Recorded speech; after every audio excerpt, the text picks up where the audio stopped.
그러나 이제는 율법과는 상관없이 하나님의 의가 나타났습니다. 그것은 율법과 예언자들이 증언한 것입니다.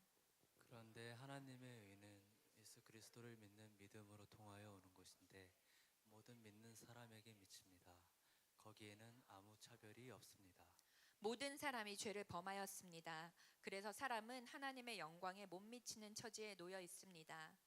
그러나 사람은 그리스도 예수 안에서 얻는 구원으로 말미암아 하나님의 은혜로 값없이 의롭다는 선고를 받습니다.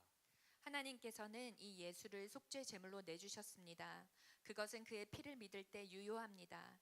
하나님께서 이렇게 하신 것은 사람들이 이제까지 지은 죄를 너그럽게 보아주심으로써 자기의 의를 나타내시려는 것이었습니다. 하나님께서 오래 참으시다가 지금 이때에 자기의 의로우심을 나타내신 것은 하나님은 의로우신 분이시라는 것과 예수를 믿는 사람은 누구나 의롭다는 하신 것을 보여주시는 것입니다. 그렇다면 사람이 자랑할 것이 어디에 있습니까? 전혀 없습니다. 무슨 법으로 의롭게 됩니까? 행위의 법으로 됩니까? 아닙니다. 믿음의 법으로 됩니다.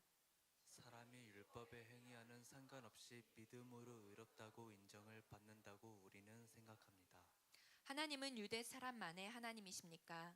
이방 사람의 하나님도 되시지 않습니까? 그렇습니다. 이방 사람의 하나님도 되십니다. 참으로 하나님은 오직 한 분뿐이십니다.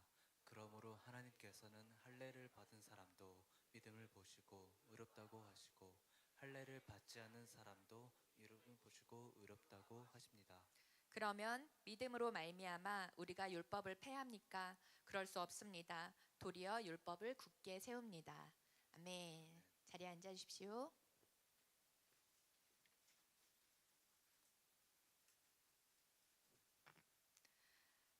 자, 오늘 그러나 이제는 이란 제목으로 말씀 나누도록 하겠습니다. 자, 모든 인간은 죄인입니다. 모든 인간은 구원이 필요합니다. 그러나 인간은 인간 스스로를 구원할 수가 없습니다. 죄인이 죄인을 구원할 수 없기 때문입니다.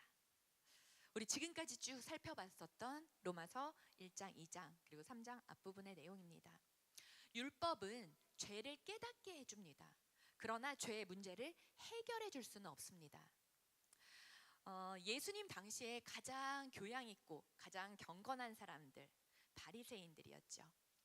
그러한 바리새인들이 세리보다 더 죄인이다라고 예수님께서 말씀하셨습니다. 윤리적인 죄보다 더 큰 죄가 있습니다. 그것은 영적인 죄, 교만의 죄입니다. 교만은 이 세상의 어떠한 죄보다도, 어떠한 파렴치보다도 더 큰 죄일 수가 있습니다. 왜냐하면 교만은 하나님의 자리에 내가 앉아 있는 것이기 때문입니다. 살인죄, 자, 무섭죠? 살인죄. 실제로 살인한 죄가 있습니다. 실제로 죽인 살인한 죄가 있고 우리가 마음으로 저지른 살인죄가 있습니다. 마음속으로 미워하고 정말 죽이고 싶은 마음, 이것 또한 살인입니다. 마음이 지은 죄도 동일하게 죄라고 말씀하십니다. 율법을 지키는 율법을 지키는 것으로 우리가 의로워질 수가 없습니다. 그 아무도 율법을 다 지켜서 행할 수도 없습니다. 물론 좀 더 잘 지키고 좀 못 지키고 하는 차이는 있을 것입니다. 그러나 하나님께서 보시기에는 모두 다 동일한 죄인입니다. 팀 켈러 목사님이 이렇게 비유하셔서 말씀하신 부분이 있습니다. 자, 수영을 합니다. 수영을 해서 태평양을 건너간다라고 하는 세 사람이 있습니다. 첫 번째 사람은 국가대표 수영 선수입니다. 좀 유리하겠죠. 자, 두 번째는 개헤엄만 간신히 칠 수 있는 사람이 있습니다. 자, 그리고 세 번째는 10년 동안 열심히 수영을 배웠습니다. 자, 이 세 사람이 다 바다에 빠졌습니다. 수영을 하기 시작합니다. 시간이 지나서 태평양을 건너갑니다. 시간이 지나면 어떻습니까? 자, 결국에는 다 똑같습니다. 다 태평양 속에 빠져 죽습니다. 힘이 빠지겠지요. 그 거대한 태평양을 자기 힘으로 건너갈 수 있는 사람이 누가 있겠습니까? 수영으로 태평양을 건너간다는 것 그 자체가 불가능한 것입니다. 율법을 지켜서 하나님 나라에 간다, 율법을 지켜서 우리가 천국 간다 하는 건 아무도 율법을 다 지켜 행할 수가 없습니다. 우리에게 족쇄가 될 뿐입니다. 수영으로 태평양을 건너가겠다라는 것과 동일한 것입니다. 불가능합니다. 그러나 이제는 구조선이 등장하게 된다 하면은 얘기가 달라지겠죠. 이 모든 사람을 단번에 태우고서 태평양을 건너갈 수가 있습니다. 구조선이 있으면 거기에 다 타서 안전하게 태평양을 건너갈 수가 있게 되겠죠. 자, 로마서 3장 21절 말씀 우리 같이 한번 읽어보겠습니다. 시작. 그러나 이제는 율법과는 상관없이 하나님의 의가 나타났습니다. 그것은 율법과 예언자들이 증언한 것입니다. 아멘. 자, 우리 다시 한번 같이 읽어볼까요? 그러나 이제는, 시작. 그러나 이제는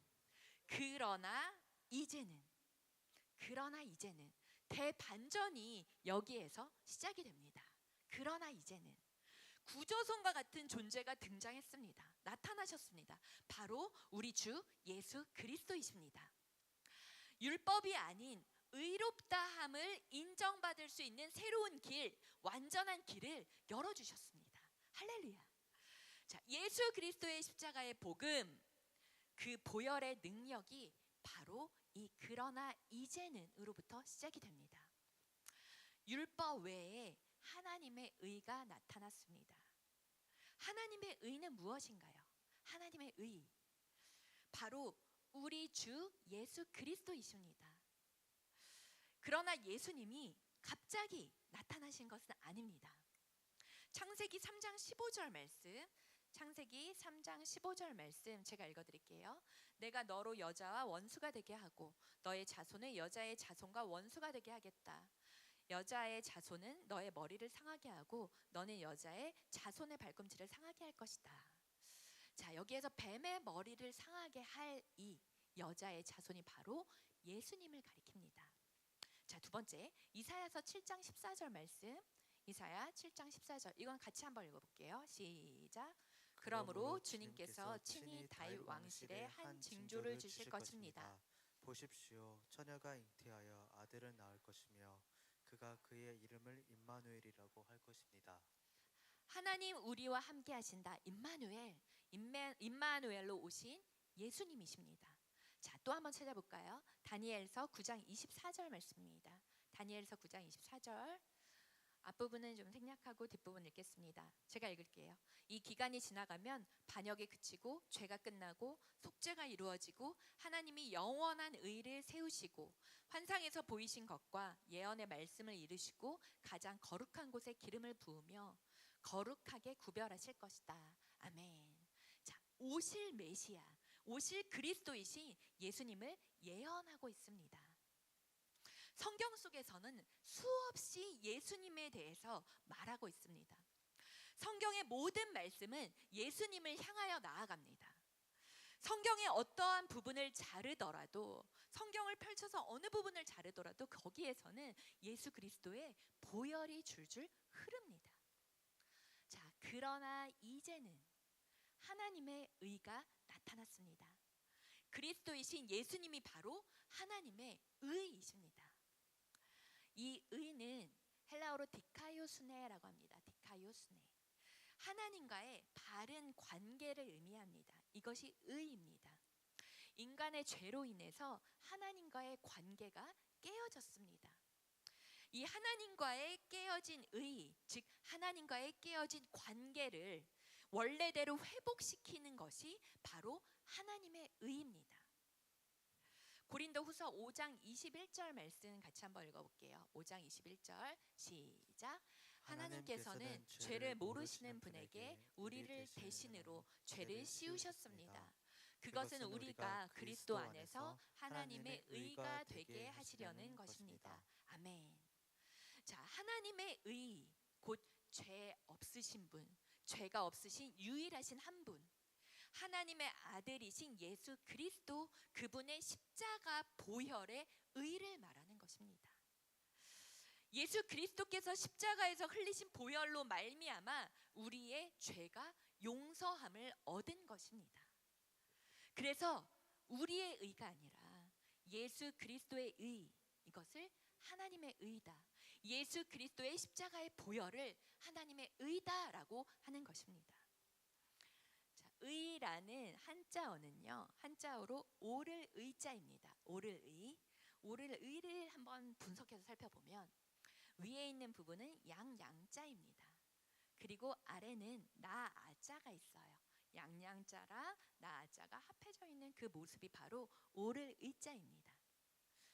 상형 문자를 쓰는 중국인들도 모를 수가 있어요. 하지만 우리 그리스도인들은 알 수가 있습니다. 이스라엘 백성들이 출애굽을 할 때 그 전날 밤에 어린 양의 피를 문설주에 바릅니다. 대문 입구에 바릅니다. 이집트의 모든 장자들 그리고 가축의 첫 것들도 모두 다 죽음이 드리워지게 됩니다. 다 죽습니다. 그러나 이 피가 발라져 있는 이스라엘 백성들, 그 밤에 죽임에서 비껴가게 됩니다. 이것이 바로 유월입니다. 패스오버, 유월절, 유월 넘어가다입니다. 넘어가다. 유월절 어린 양의 피가 발라져 있는 그곳은 죽음이 드려지지 않게 됩니다. 바로 어린 양이신 예수 그리스도, 예수 그리스도의 피가 내 위에 부어져 있는 모양이 바로 이것 의, 디카이오스네, 이 의를 말합니다. 바로 하나님의 의는 속죄 제물로 오신 예수 그리스도이십니다. 예수 그리스도의 피가 우리에게 부어져 있는 그 모습, 이것이 바로 하나님의 의, 디카이오스네가 됩니다. 로마서 3장 25절 말씀을 같이 읽어보겠습니다. 3장 25절 시작. 하나님께서는 이 예수를 속죄 제물로 내주셨습니다. 그것은 그의 피를 믿을 때에 유효합니다. 하나님께서 이렇게 하신 것은 사람들이 이제까지 지은 죄를 너그럽게 보여주심으로써 자기의 의를 나타내시려는 것입니다. 아멘. 자, 구약에서는 제사가 있죠. 구약에 제사가 있습니다. 죄를 지은 사람이 속죄 제물을 가지고 양이나 소를 데리고 속죄 제물을 가지고 성전에 나옵니다. 하나님 앞에 나옵니다. 그리고 그 위에 자기 손을 얹어서 기도합니다. 안수해서 기도합니다. 제물과 나 자신을 동일시하는 것입니다. 죄인을 대신해서 속죄 제물로, 이 제물로 칼로 찢어서 피를 쏟아서 죽이게 됩니다. 이게 제물입니다. 그러면 죄인이 죽은 것으로 인정을 합니다. 그 피를 흘림을 보고 하나님께서 이를 받아주십니다. 이것이 속죄입니다. 죄인은 이것을 믿기만 하면 됩니다. 나의 모든 죄가 이 속죄 제물에 전가되었다는 것을 믿는 것입니다. 죄물을 죽임으로써 내 죄가 제물에 전가되는 것입니다. 제물과 내가 하나가 되는 것이죠. 이 속죄 제물과 내가 온전히 연합하게 되는 것입니다. 그 사람에게 하나님께서 교제의 기회를 다시 한번 허락해 주십니다. 이것이 구약에 있는 속죄 제사입니다. 그러나 이것은 모형입니다. 원형이 아닙니다. 모형이자 예표입니다. 원형은 바로 예수님의 십자가입니다. 예수님이 우리의 속죄 제물이 되어 주셨습니다. 예수님께 우리 대신 속죄 제물로 십자가에 달려 죽으셨습니다. 히브리서 9장 12절 말씀을 읽을게요. 9장 12절 같이 읽겠습니다. 시작. 단 한 번의 지성소에 들어가셨습니다. 그는 염소나 송아지의 피로서가 아니라 자기의 피로서 우리에게 영원한 구원을 이루셨습니다. 아멘.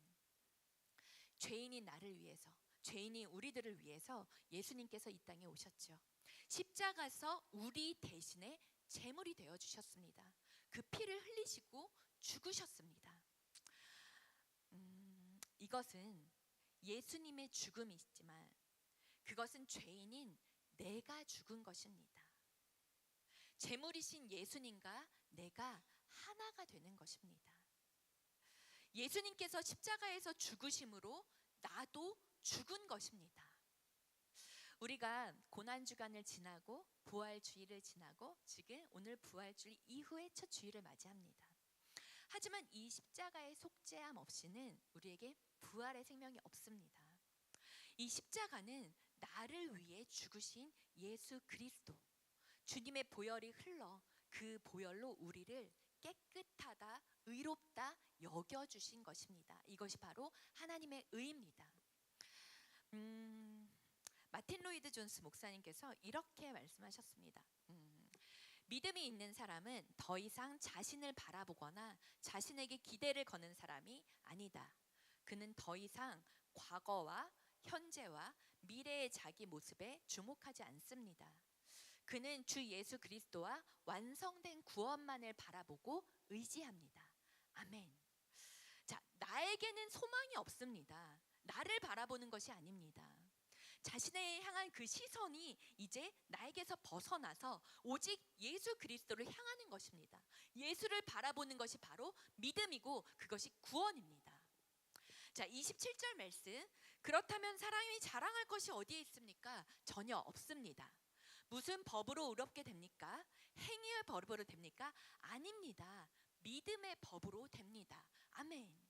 자, 그래서 우리 안에는 자랑할 것이 없습니다.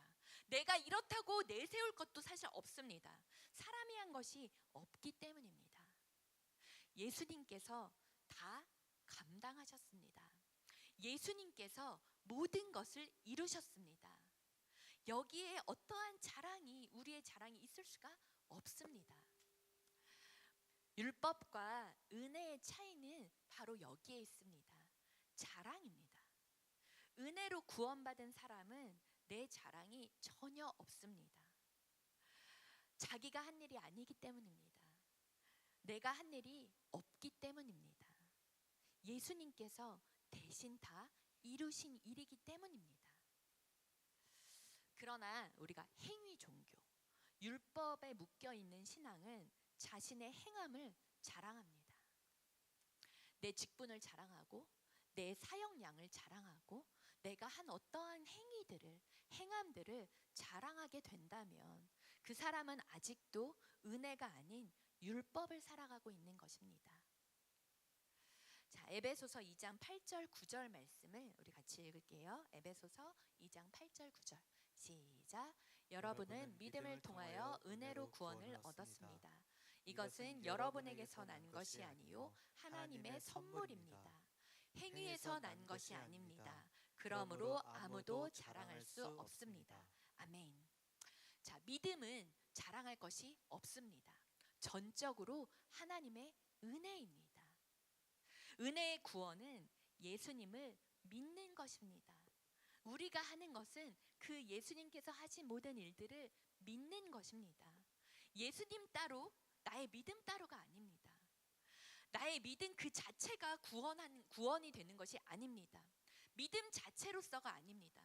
나의 믿음 자체가 구원이 되는 것이 아니라 예수 그리스도가 우리의 구원이 되시는 것입니다. 아멘. 자, 그가 행하신 십자가의 공로로 인해서 우리가 구원을 얻는 것입니다.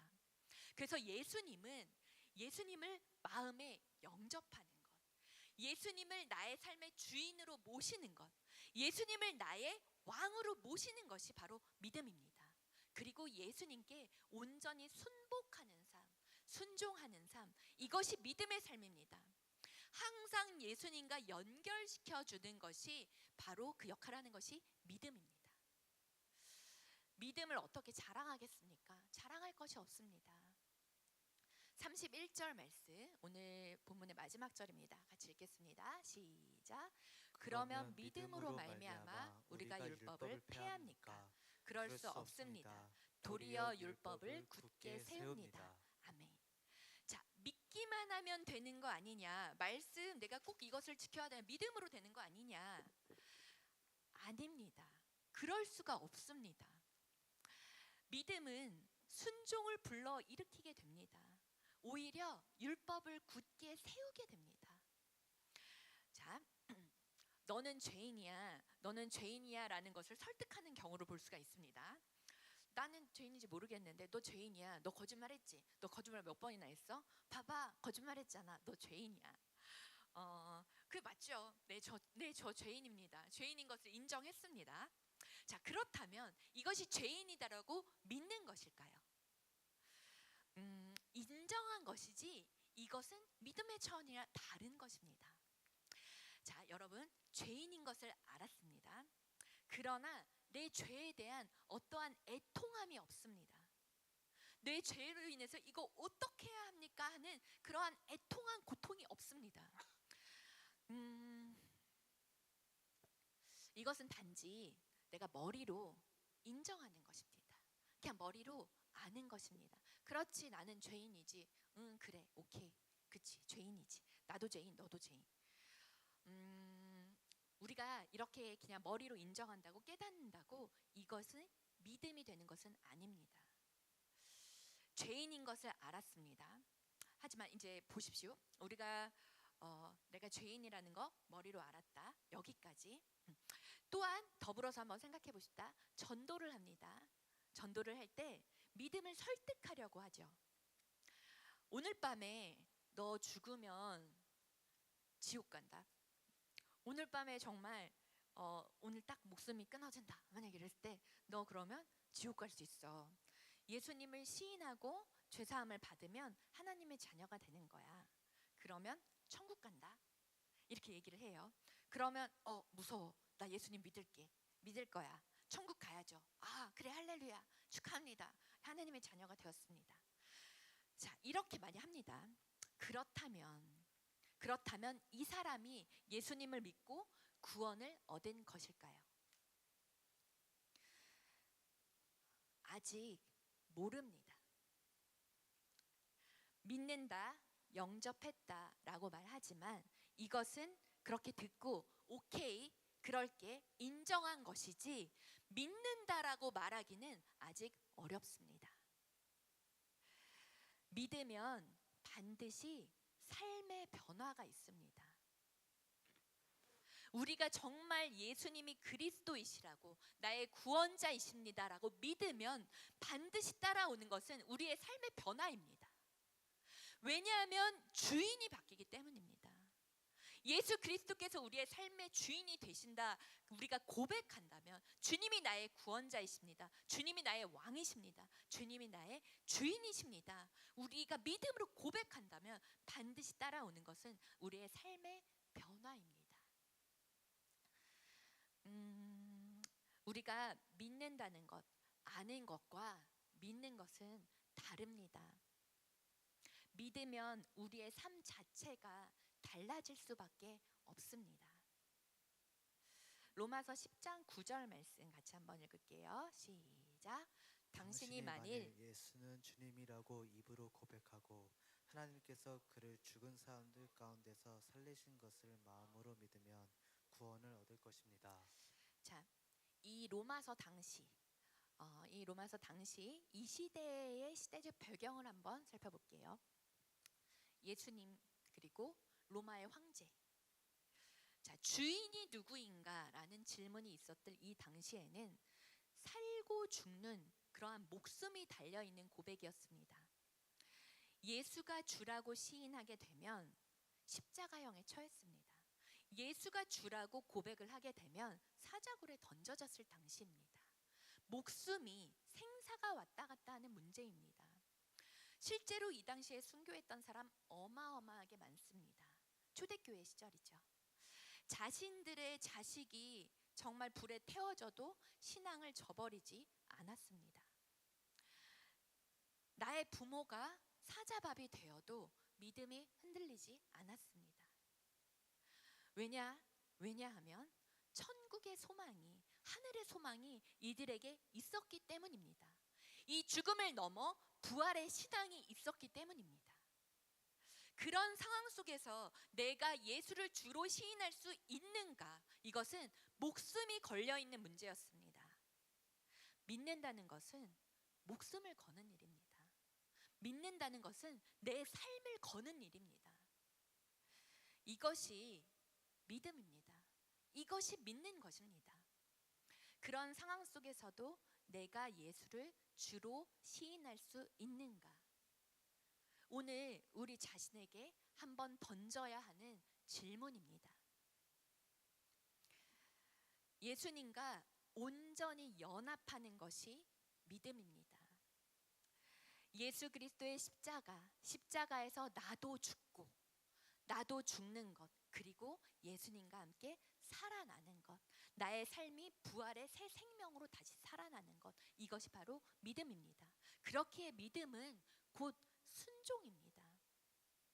순종이 예수님과 내가 하나 되는 것이기 때문입니다.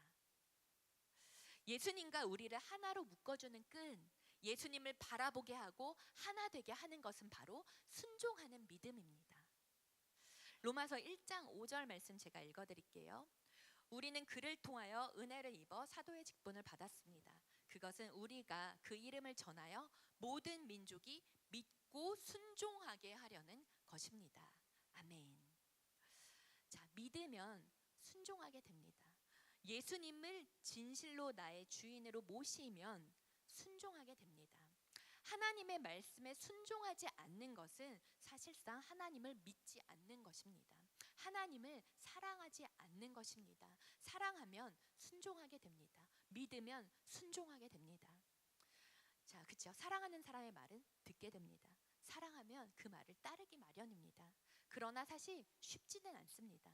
내 자신이 꺾여지는 죽음을 겪어야 합니다. 요한복음 3장 36절 말씀 같이 읽겠습니다. 시작. 아들을 믿는 사람에게는 영생이 있다. 아들에게 순종하지 않는 사람은 생명을 얻지 못하고 도리어 하나님의 진노를 산다. 아멘. 주님의 말씀이 생명이죠. 우리 함께 지금 읽었던 말씀들은 그냥 책에 써져 있는 것이 아닙니다. 이 말씀에 순종하라 하신 주님의 말씀입니다. 이 말씀을 지켜 행하는 순종이 바로 생명입니다. 예수님을 믿는 것과 순종하는 것이 같은 의미입니다. 우리 샤이니 모닝 샤모 마칠 때 샤이니 액션을 던집니다. 하루 이 말씀대로 어떻게 살아갈 것이냐 구체적인 행동으로 던집니다. 매일의 샤이니 액션을 하십시오.